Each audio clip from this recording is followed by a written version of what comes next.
അപ്പോൾ ഇനി പോവേണ്ടത് ആലപ്പുഴയിലേക്കാണ്. ആലപ്പുഴയിൽ നിന്ന് ഷാജഹാൻ തയ്യാറായിരിക്കുന്നുണ്ട്.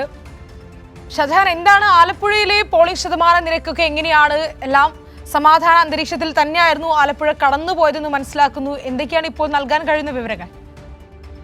ശ്രീനിധി, ഇപ്പോൾ ഏറ്റവും ഒടുവിലായിട്ട് നമുക്കൊരു 7 മണിക്ക് ലഭിച്ച വിവരം അനുസരിച്ചിട്ട് ഏതാണ്ട് 74% പോളിംഗ് നടന്നു എന്നുള്ളതാണ് നമുക്ക് ലഭ്യമാകുന്ന വിവരം. കഴിഞ്ഞ തവണ 77% കഴിഞ്ഞ ത്രിതല പഞ്ചായത്ത് തിരഞ്ഞെടുപ്പിൽ ആലപ്പുഴയിലുണ്ടായത്.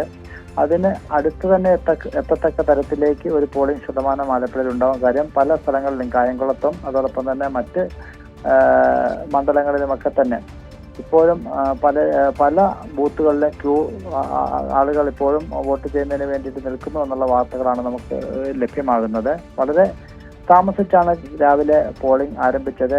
പല സ്ഥലങ്ങളിലും വോട്ട് ചെയ്യാൻ എത്തുന്നവരുടെ എണ്ണം പൊതുവെ കുറവായിരുന്നു.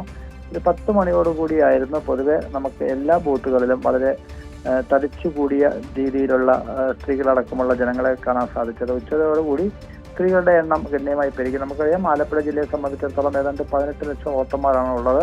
അതിലധികവും സ്ത്രീകളാണ്. പക്ഷേ എങ്കിലും ഉച്ചയ്ക്ക് ശേഷം പൊതുവെ എല്ലാ പോളിംഗ് സ്റ്റേഷനുകളും നിറച്ചും സ്ത്രീകളുടെ ഒരു സാന്നിധ്യം നമുക്ക് കാണാം. ഇത് എങ്ങോട്ടേക്കായിരിക്കും, ഇടതാണോ വലതാണോ എന്ന് നമുക്ക് പ്രവചിക്കാൻ കഴിയില്ല. പക്ഷേ എങ്കിലും നിലവിലെ സാഹചര്യത്തിൽ ജില്ലാ പഞ്ചായത്തുകളുടെ എണ്ണം പരിശോധിച്ചാൽ തന്നെ 23-ൽ 22 ആലപ്പുഴയിൽ LDF തന്നെയാണ്. അതോടൊപ്പം തന്നെ ജില്ലാ പഞ്ചായത്തിൽ കണക്കാണിത്.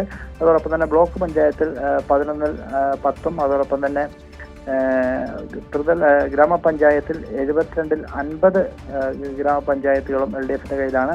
ഇങ്ങനെ ഭൂരിഭാഗം പഞ്ചായത്തുകളും അല്ലെങ്കിൽ ബ്ലോക്ക് പഞ്ചായത്തുകളും ജില്ലാ പഞ്ചായത്തുകളും ഒക്കെ തന്നെ ഇടതുപക്ഷത്തിന്റെ കയ്യിലാണ്.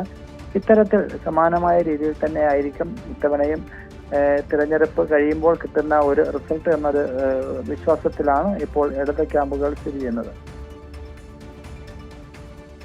ശരി ഷാജഹാൻ, അങ്ങനെ ആലപ്പുഴയുടെ വിശദാംശങ്ങളാണ് നമ്മൾ അറിഞ്ഞത്.